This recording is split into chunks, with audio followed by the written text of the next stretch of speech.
Sports coverage of the National Football League is sponsored by Chevrolet, with performance, style, innovation, quality, and the value that make up today's Chevrolet. Apple Computer, makers of the new Apple IIc, a serious computer of incredible proportions. And by Quaker State Motor Oil, now in new easy-to-pour and easy-to-reseal plastic bottles.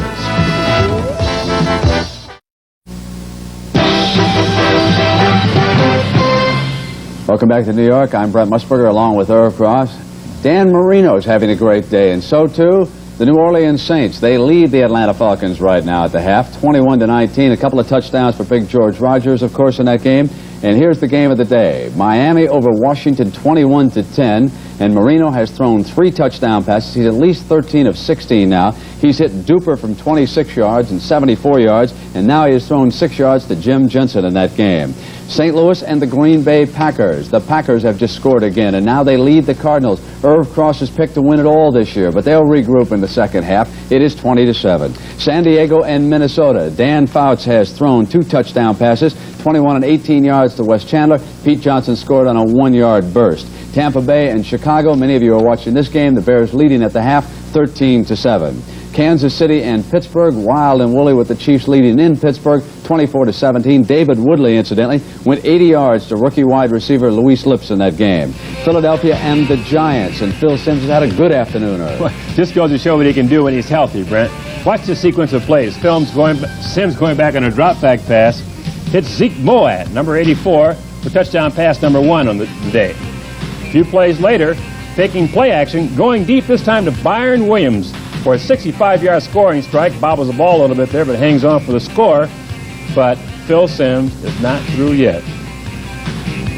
Phil, who'd been down with an illness all week long, was expected to be fairly weak today, started, and here's touchdown pass number 3 to Bob Johnson, a rookie out of Kansas, and the Giants have this game well in hand, 21-6. Indeed. Now, the New England Patriots, and a lot of folks expect big things from them in the AFC this year. 21-3, they're over the Bills. They're in the third quarter there.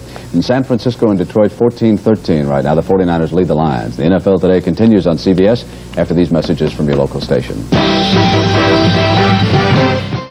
All right, Pat, and we'll continue now with our coverage of the NFL on CBS as we throw you back to the stadium and the game you're enjoying. We're at halftime in New Orleans with the Saints leading the Atlanta Falcons 21-19. More upcoming at halftime in just a moment.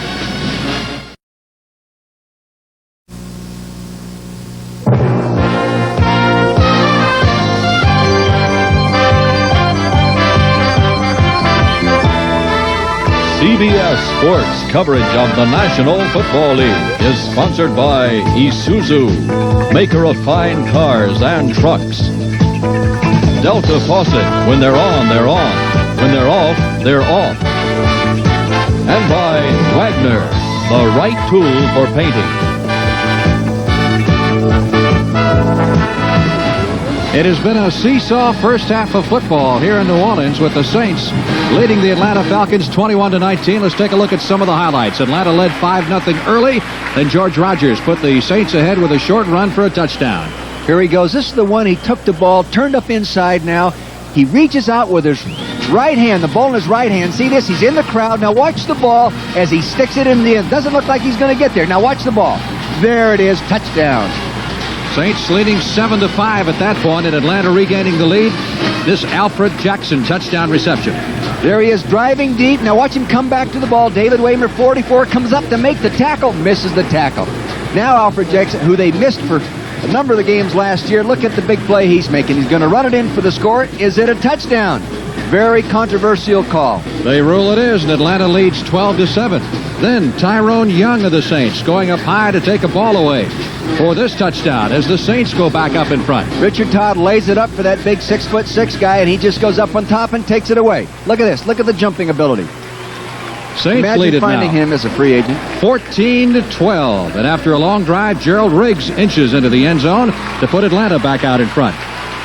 Big Gerald, here he comes, pounding up inside. The same type of play that Rodgers ran for New Orleans, going the other direction, Frank, the I lead play.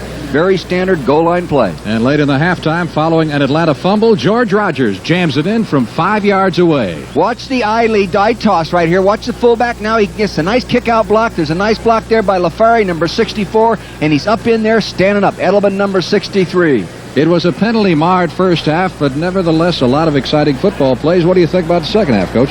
Well, I think really New Orleans has proved they can run the ball on this guy, and if they just go ahead and pound at him and maybe maintain ball control, it could be tough on Atlanta. Atlanta, I think, is playing better defense than we saw them play last year, especially in the inside of that defensive line. They're having a little trouble on the outside stopping that eye toss. They've got to come up with a way to stop that. Well, New Orleans didn't throw long, perhaps couldn't throw long last year, but I think they've remedied that with Richard Todd.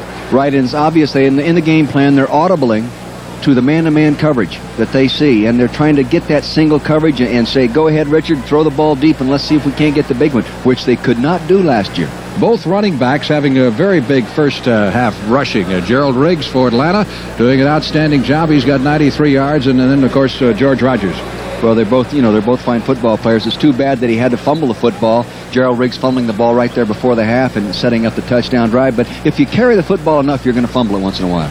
Do you think that perhaps the Saints had a problem with Atlanta coming in after Andrews got hurt? They thought, well, maybe this is going to be a little easier than we thought, and you're not really as up as you should be.